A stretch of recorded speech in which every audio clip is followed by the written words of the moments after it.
그걸 어떻게 표현해야 될지 모르겠지만 하여튼간에 그 옆에 이렇게 메모하는 성경이 있어요. 이렇게 뭐라 그러더라? 뭐 열린 노트 성경, 뭐 이런 성경들이 있어요. 그래서 그 옆에다가 뭐를 이렇게 메모할 수 있게 해놓은 것들이 있어요. 근데 전도사 시절에 처음에 저 뒤에 그 성경책이 있는데 그 열린 노트 성경 옆에다가 이제 제가 성경을 보면서 깨달은 것들을 이렇게 써놓은 거예요. 써놓고서는 이 깊은 깨달음을 나중에 내가 설교로 두고두고 전해야 되겠다. 그렇게 생각하고 막 써놓은 거죠. 다음에 이제 어떻게 하다가 그 본문을 다시 보게 되고 다시 전하게 됐을 때 내가 왜 이랬지? 내가 왜 이 본문을 이렇게 전했지? 라고 생각이 드는 거예요. 너무 또 새로운 거예요. 기가 막히죠. 성경이라는 게 그래요. 제가 누가복음은 누구보다도 누가복음에 대해서는 자신 있는 사람이에요. 누가복음 강해만 지금까지 전체 강해를 한 서너 번 중고등부 아이들에게도 청년들에게도 또 교회에서도 서너 번 했어요. 그리고 이번에도 또 하고 또 새로 와요. 또 새로운 깨달음들을 주시고 새로운 것들을 보게 하시는 거죠. 그래서 참 놀라운 것 같아요. 근데 이번에 보면서 제가 초점을 맞추는 부분은 뭐냐면 예수님께서 제자들에게 굉장히 좀 긴장되는 말씀들 그리고 다급한 말씀들 이런 것들을 굉장히 많이 전하고 계시는구나. 그리고 거기에 대한 해답으로 말씀이라는 것을 우리에게 전해주고 계시는구나. 예전에는 그 제자도나 청지기 의식 이런 거 중심으로 봤거든요.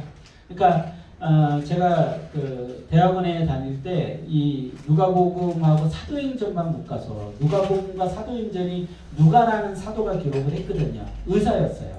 그러니까 굉장히 독특한 그 구조를 가지고 있고 구조가 굉장히 치밀하죠. 똑똑한 사람이 썼던 거다 보니까 그래서 그 누가복음과 사도행전을 이어가지고 누가행전이라는 제목으로 한 과목을 들었던 기억이 있어요. 근데 그때 교수님이 이제 책도 쓰시고 하셨던 분인데 그분은 어디에다 초점을 못 찾냐면 대부분이 그래요. 대부분의 사람들이 청지기 의식에 초점을 맞춥니다. 청지기 의식에 누가복음에 대한 해석이 뭐 성령에 대한 해석이라든가 이런 걸로 이제 깊이 들어가면 알 수 있는데 전체적인 그림은 청지기 의식에 누가복음을 많이 맞추는 모습들이 굉장히 많아요. 근데 이제 그때 제가 그 교수님한테 얘기를 했던 게 뭐냐면 누가복음의 중심 키워드는 제자도 아닙니까? 제자 아닙니까? 라고 이야기했더니 그때 그 교수님이 저한테 그러더라고요. 맞다고. 제자라고. 그러면서 그분과 굉장히 깊은 대화를 나눴던 기억이 있어요. 그래서 저는 이거를 누가복음을 풀 때는 제자라는 키워드를 가지고 풉니다. 근데 요번에 보면서 그것만은 아니겠구나 라는 걸 또 깨닫게 되는 거예요. 여러분들이 오늘 제가 아까 잠깐 기도하다가 이렇게 생각이 났는데 이제 앞으로 제가 성경 말씀을 이렇게 준비를 하고 금요일 밤이나 토요일이나 이렇게 여러분들에게 요번 본문은 어디입니다 라고 보내면 미리 예습을 좀 해오세요. 여러분들 그 학교 다닐 때 예습 복습 잘 안 하셨죠? 제가 그 기억에 남는 것 중에 하나가 뭐냐면 따로 공부하려고 하지 마라. 어떤 선생님이 얘기해 준 건데 따로 공부하려고 하지 마라. 너희들 그 수업 그 쉬는 시간에 5분 복습하고 5분 예습해. 그러면 따로 공부하지 않아도 너희들 그 이해도가 굉장히 좋다라고 이야기를 하더라고요. 그래서 제가 해봤어요. 해봤는데 정말로 효과가 좋아요. 근데 한 달을 넘기지 못했어요. 애들하고 또 떠들고 노느라고 한 달을 넘기지 못했는데 어쨌든 그렇게 하니까 효과가 굉장히 좋더라고요. 해봤나요? 여러분들 그렇게 해보라고 성경 말씀을 제가 이렇게 본문을 보내주시면 예습을 좀 해오시면 굉장히 성경에 대한 이해도가 굉장히 더 깊을 거예요.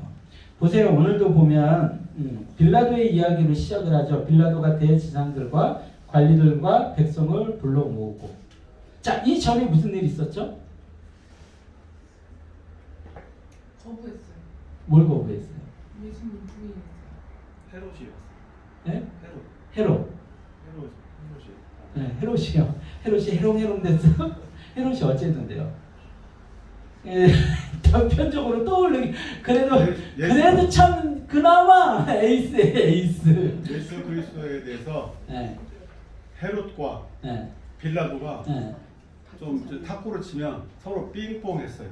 이분도 어느 정도 기억은 있는데 그래요. 그 정도만 알고 계셔도 이걸 고마워해야 되나 어찌해야 되나 이거 감사해요. 이걸 왜 감사해야 되죠 제가? 감사 안 해도 돼요. 조금 더 알면 좋을 텐데. 그러니까 제가 그러는 거예요. 오늘 본문을 이렇게 시작을 하면서 번뜩 그 생각이 났어요. 제가 본문을 읽으면서 우리 성도님들이 과연 이거를 제대로 잘 기억을 하고 계실까? 왜 여기서 갑자기 빌라도가 튀어나와가지고서는 대제사장들과 관리들과 백성들을 불러 모았을 걸 이 상황을 이해를 하실까라는 생각이 번뜩 든 거예요. 근데 대부분 이해 못할 것 같은 거예요. 왜 우리 빌라도가 저번 주에는 헤롯도 막 나오고 그랬잖아요. 근데 왜 빌라도가 불러 모았지? 저번 주에 등장한 헤롯은 뭐지? 막 이러고 계실 것 같아서 제가 그래서 이야기를 드린 거예요. 그냥 우리 조금 이렇게 제가 미리 보내면 예수 복습 조금씩만 해줄 수 있으면 여러분들에게 굉장히 유익할 것 같아요. 네. 한 가지 이야기를 더 하면 요거는 이제 본문 들어가기 전에 이야기를 하자면 오늘 그 기도문을 우리 해주 청년 혼자 그냥 다 쓴 거예요? 이것저것 읽었어요. 그거를 쓰는데 얼마나 걸렸어요? 1시간. 제가 기도문을 이렇게 들으면서 오늘 처음으로 그 생각이 들었어요. 저 청년 참 예사롭지 않다. 진짜요? 응, 예사롭지 않다. 아니 때로 하는 행동이나 그게 이제 가족이다 보니까 집에서 막 수면 옷 이러는 모습도 많이 보고 실수하는 모습도 보고 뭐 이렇게 좀 이렇게 고집 부리는 모습도 보고 그러니까 저한테는 처제의 모습들이 많이 있기 때문에 그런 부분들을 이제 조금씩 같이 이렇게 보게 되는 거죠. 근데 오늘 이렇게 기도문을 가만히 보면서 참 예사롭지 않다. 그렇게 기도문을 쓸 수 있는 사람은 많지 않아요. 많지 않아요. 저 깜짝 놀랐어요. 오늘 기도문은 진짜 하나님이 기뻐하셨을 기도문이에요. 말씀을 정확하게 기억하고 있고 그 말씀을 바탕으로 기도문을 쓴 거예요. 그래서 그래서 더 오늘 오래 걸렸어요. 이게. 그죠? 그냥 처음에 그냥 썼는데 말씀 생각하고 좀 바꿔야겠다 해서 바꿔봤어요. 그래요. 그리고 예사롭지 않았어요. 제가 예전에 그런 적이 한 번 있었거든요. 부흥회 때 금식을 하면서 참 대단한 청년이었죠. 청년 시절에 3일 동안 금식을 하면서 드럼을 쳤어요. 계속해서 새벽, 낮, 저녁. 그때는 이제 부흥회 하면 하루에 4번 예배 드렸잖아요. 새벽에 한 번, 11시에 한 번, 오후 2시에 한 번, 저녁 7시에 한 번. 부흥회를 하면 그렇게 예배 드립니다. 그거를 금식을 하면서 드럼을 이제 봉사를 했죠. 운행도 하고 막 그랬더니 교회에서 이제 숙식을 하면서 그 당시에 왔던 그 부흥회 목사님이 저를 가만히 이렇게 보시더니 참 대단한 일을 할 청년이라고 이렇게 얘기를 해주시는 거예요. 근데 저는 어떻게요? 그 순간에 그래요, 전 대단한 일 할 거예요. 이럴 수 없잖아요. 그래가지고 피식 웃었어요. 이렇게 그 목사님이 좀 화가 나셨나 봐요. 전 그런 의미에서 웃은 게 아닌데 왜 웃냐고. 갑자기 웃지는 거예요. 그래가지고 광주의 어떤 교회 목사님인데 왜 웃냐고. 그래서 아니 그게 아니라요. 그러면서 막 그랬던 기억이 있는데 그럴 때는 넙죽 받아먹는 거예요. 넙죽. 정말 큰 일을 하실 분 같아요. 저요? 아멘 하라고요. 아멘. 그래서 내가 이 얘기했더니 뭘 저예요.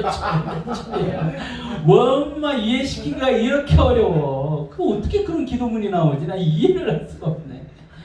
하나님을 위해 큰 일을 하실 거예요. 잠깐만 아멘. 여쭤볼게요. 잠깐만 얘기해. 예. 그 전에 얘가 어렸을 때예요. 예. 했는데 어떤 목사님이 얘한테 기도를 시켰는데요. 그 순간 얘가 기도했더니 기도의 은사가 있다고 그러시더라고요. 그래서 저는 계속 그걸 지금까지도 이렇게 잊지 않거든요. 근데 어린애가 기도를 하는데 그때도 놀랐어요. 그래서 얘가 우리 이양희 권사님도 기도의 은사가 있으세요. 기도의 은사가 있으시니까 기도를 꾸준히 계속해서 하십시오. 알았죠? 아까 해주 청년이 했던 그 기도 같은 그런 기도 한번 그것 좀 제가 얘기하잖아요. 가끔씩 그것 좀 이렇게 좀 프린트 좀 해가지고 붙여놓으라고. 오늘 기도는 정말로 우리가 보고 배워야 될 부분들이 굉장히 많아요. 왜 그랬냐면 말씀의 바탕을 두고 있고요. 기도가 말씀의 바탕을 하고 있고, 그리고 하나님을 알아가고자 하는 고백들이 굉장히 많이 들어있어요. 제가 그러잖아요. 기도는 하나님을 알아가고자 하는 고백들을 고백하는 게 기도라고. 근데 그런 고백들이 굉장히 많이 들어있어요. 그러니까 기도를 계속해서 좀 많이 좀 해봤으면 좋겠어요. 그렇게 평소에 내가 막 시간 들여서 못하겠으면 가끔씩 그렇게 기도문을 좀 써가지고 책을 한번 만들어 보신다 생각을 하시고, 쓰가지고 나중에 자손들한테 물려줄 수도 있고요. 아니면 나중에 책을 낼 수도 있고요. 굉장히 좋은 유익한 그런 도구가 될 것 같아요. 어쨌든 너무 오늘 기도 때문에 은혜를 받았습니다. 자, 누가복음 속에서 주님의 제자들은 세상과의 치열한 싸움을 준비해야 함을 배우고 있습니다. 세상은 예수님의 제자들을 미혹하며 두려움에 빠뜨리고 있죠.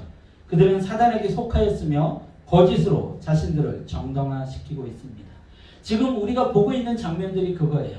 계속해서 예수님을 못 박으라고 소리치고 있는 인생들, 그리고 거짓으로 예수님을 몰아가고 있는 그 종교 지도자들의 모습을 보면은 굉장히 자신들의 그 상황과 이야기를 정당화시키기 위해서 거짓을 쉽사리 내뱉고 있죠. 결국 정당화, 포장, 변명, 이 모든 것들이 거짓의 영역이에요. 거짓의 영역. 그렇다면은 결국 그 변명이나 포장이나 이런 것들을 하는 그 상황 가운데 우리는 결국 누구에게 속해 있는 거예요? 사탄에게 속해 있는 거죠. 예수님께 속한 자들은 그럴 수가 없어요. 인정하게 됩니다. 자, 보세요. 오늘도 저희 아내가 이제 저희 오곡라떼를 사가지고 올라왔어요. 근데 이제 지난주에 오곡라떼를 제가 이제 해주 청년한테 부탁했더니 얼음 오곡라떼를 사가지고 왔더라고요. 그래가지고 제가 그 생각이 나서, 이게 비슷해요. 하얀색으로 비슷해가지고 얼음을 사가지고 오면 어떡하냐고 제가 이제 저희 사모한테 그랬어요. 그랬더니 저희 사모가 그 소리가 좀 불편했나 봐요. 그래서 아니 저한테 왜 그러세요? 아니 이거 따뜻한 거예요. 그러는 거예요. 그래서 제가 그때 뭐라고 했냐면, 이제 지난주에 해주 청년이 이래가지고 제가 오해를 했나 봅니다 라고 했어요. 근데 제가 이제 이렇게 기도하고 찬양하고 이러는 가운데 내가 그때 왜 오해해서 죄송합니다. 제가 실수했네요. 이렇게 인정을 못했을까라고 생각이 드는 거예요. 지난주에 해주 청년이 이래가지고 그걸 그렇게 생각했네요. 약간 좀 비겁한 변명 같은 그런 느낌이 드는 거죠. 그 자리에서 바로 죄송합니다. 제가 오해했네요. 제가 그렇게 생각하면 안 됐었는데 죄송합니다. 이렇게 얘기했으면 얼마나 좋았을까라는 생각이 드는 거예요. 그러니까 이런 것들이 생각이 든다는 것 자체가 제 자랑하는 게 아니라, 생각이 든다는 것 자체가 이미 성령님께서 저와 교제하고 있다는 것이죠. 그래서 제가 이 예배 시간을 빌어서 죄송하다고 지금 이야기를 드리고 있고요. 죄송하다고. 이런 것들이 생각이 나는 거죠. 하나님의 말씀대로 우리가 사탄에게 속하지 않고 하나님께 속하여서 살아가면 이런 것들이 떠올려지는 거예요. 그리고 고백하는 거예요. 못 참아요. 못 참는다니까요. 내가 누군가에게 미안함이 있어요. 죄송한 일을 했어요. 그럼 못 참아요. 가서 죄송하다고 얘기를 해야 돼요. 미안하다고 얘기를 해야 돼요. 미안해요. 제가 이렇게 해서 실수를 했네요. 잘못을 했네요. 인정을 해야 돼요. 그런데 대부분의 하나님이 없는 사람들은 이게 안 되는 거예요. 이게. 평생을 가도 이게 안 돼요. 오늘 예수님께서 지금 인생들의 민낯을 드러내는데요. 그 인생들이 보이고 있는 모습이 바로 그거예요. 인정을 안 하는 거예요. 예수님께서 여러분들 누가복음 우리 계속해서 1년 넘게 강해를 해오고 있어요. 1년이 넘었어요. 그런데 누가복음 속에서 등장하는 종교 지도자들 보면은요, 어떤 종교 지도자들이 등장을 하면 어떤 바리새인이 와가지고 예수님께 물어보고 있는 거예요. 예수님 이건 어떻게 되죠? 예수님 저건 어떻게 되죠? 혹시 몰라서. 예수님이 메시아이면 어떻게 하지? 우리가 이렇게 부정하고 이렇게 외면하고 있는데 예수님이 메시아이시면 어떡하지? 라고 고민하는 자들이 많았다고요. 예수님께서 날 때부터 눈먼 자의 눈을 뜨게 하셨다고요. 그거는 하나님이 아니시면 메시아가 아니시면 불가능한 일인 거예요. 그건 창조의 행위예요. 그래서 그들도 그 이야기를 듣고서는 그 맹인을 데려다가 신문까지 하고 그랬단 말이에요. 너 정말로 그 사람이 그랬냐? 어떻게 된 거냐? 라고 막 신문하고 그랬단 말이에요. 그때 그 맹인이 뭐라 그랬어요? 오히려 그 종교 지도자들을 비웃으면서 이상하게 생각하면서 아니 그랬다니까 왜 모르세요? 난 당신들한테 더 이상 할 얘기 없습니다. 그럼 갔다니까요. 그러니까 그 종교 지도자들이 계속해서 예수님을 보면서 무슨 고민을 했냐면 진짜 메시아가 아닐까? 진짜 메시아면 어떡하지? 근데 문제는 뭐였어요? 예수님이 그 종교 지도자들을 향해서 너희들 사탄에게 속한 자들이야. 너희들 죄인이야. 너희들 지옥에 떨어질 거야. 라고 이야기를 하셨단 말이에요. 독사의 자식들이라고 이야기를 하기도 하고요. 성전에서 성전 그 기물들을 뒤집어 엎기도 하고 너희들 잘못됐다는 그 잘못을 다 지적을 하셨단 말이에요. 그러니까 이들이 예수님을 인정하는 순간 자신들의 욕망을 다 잃어버리는 거예요. 그래서 예수님을 계속 거부를 했던 거죠. 거부를 했던 거예요. 이들의 마음 가운데 만약 정말로 하나님이 계셨다면 인정했을 거예요. 예수님 죄송합니다. 잘못했습니다. 근데 지금 그들이 보이는 모습은 그게 아니라는 거예요. 오늘 성경 속에서는 그런 거짓으로 점철된 인생들의 민낯을 드러내고 있습니다. 그래서 오늘 제목이 인생의 민낯이에요. 아무리 포장해봐야 그 안에 있는 썩어져 있는 모습은 숨길 수가 없는 거죠. 가끔 외국 연예인들, 우리나라 사람들은 조금 좀 덜 그런데 미국의 가끔 유명한 팝스타라든지 유명한 영화 배우라든지 보면 나이가 많이 들었는데 화장으로 떡칠한 얼굴들 가끔 보게 돼요. 막 덕지덕지하고 눈은 이렇게 치켜 올리고 막 온갖 치장을 다 해놨는데 이쁘던가요? 추하죠. 추해요.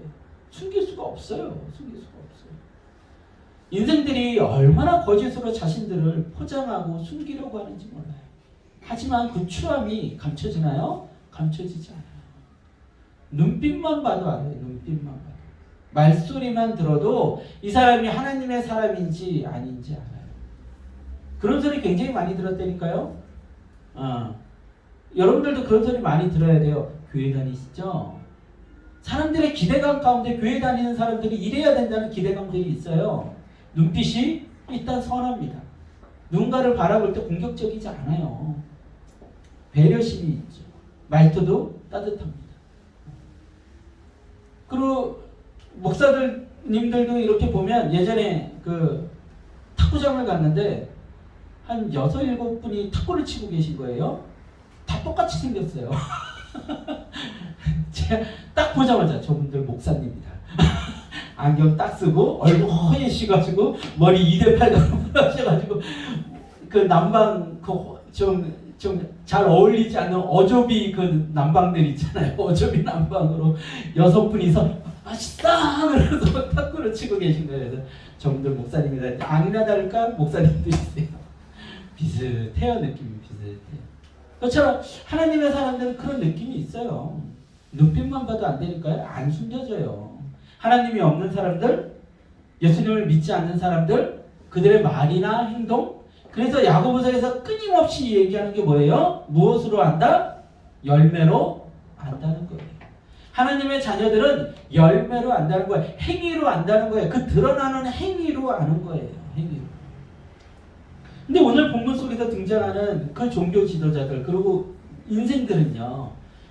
예수님을 잡아 죽이려고 하는 그 모습 속에 전혀 예수님을 하나님이라는 존재는 그 안에 없었어요.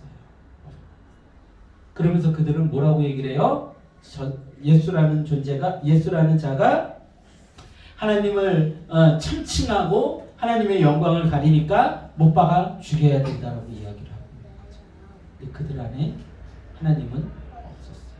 오늘 그 부분을 우리가 자세히 보려고 하는데 그 부분까지 다 보려 그러면 시간이 아무래도 안 될 것 같아요. 그래서 오늘은 성경 속에서 대표적으로 그것을 굉장히 이야기 속에서 펼쳐놓은 게 있어요. 그러니까 구약이라는 거의 특징 가운데 하나가 이야기를 통해서 신약의 어떤 말씀들을 해석해 놓은 부분들이 굉장히 많이 있습니다.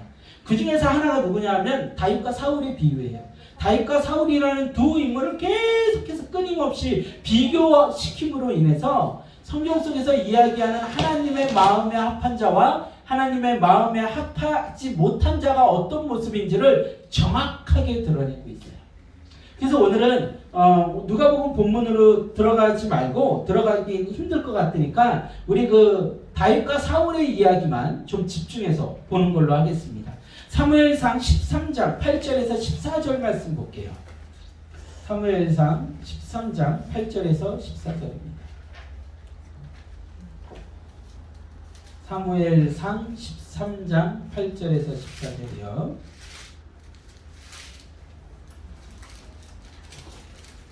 저는 이 성경책에 페이지가 없어서 찾으셨어요? 찾으셨네요. 자, 사무엘상 13장 8절에서 14절.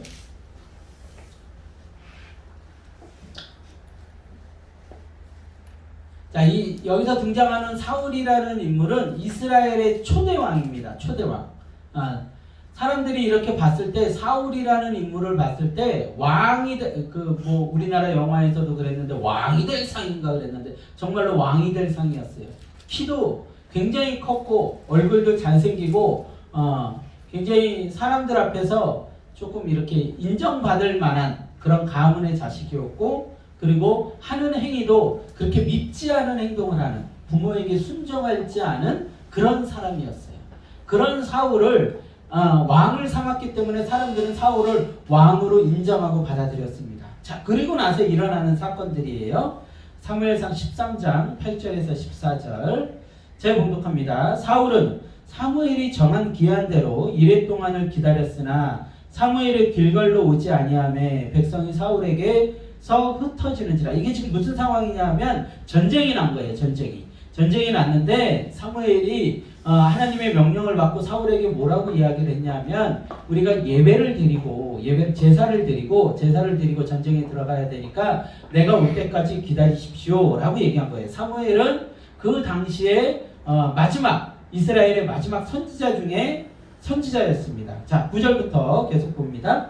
사울이 이르되 번제와 화목제물을 드리기를 마치자 다시요. 9절. 사울이 이르되 번제와 화목제물을 이리로 가져오라 하여 번제를 드렸더니 번제 드리기를 마치자 사무엘이 온지라. 사울이 나가 맞음에 무난하매 사무엘이 이르되 왕이 행하신 것이 무엇이냐 하니 사울이 이르되 백성은 내게서 흩어지고 당신은 정한 날 안에 오지 아니하고 블레셋 사람은 믹마스에 모였음을 내가 보았으므로 이에 내가 이르기를 블레셋 사람들이 나를 치러 길갈로 내려오겠거늘 내가 여호와께 은혜를 간구하지 못하였다고 부득이하여 번제를 드렸나이다 하니라. 사무엘이 사울에게 이르되 왕이 망령되이 행하였도다. 왕이 하나님 여호와께서 왕에게 내리신 명령을 지키지 아니하였도다. 그리하였더라면 여호와께서 이스라엘 위에 왕의 나라를 영원히 세우셨을 것이거늘 지금은 왕의 나라가 길지 못할 것이라. 여호와께서 왕에게 명령하신 바를 왕이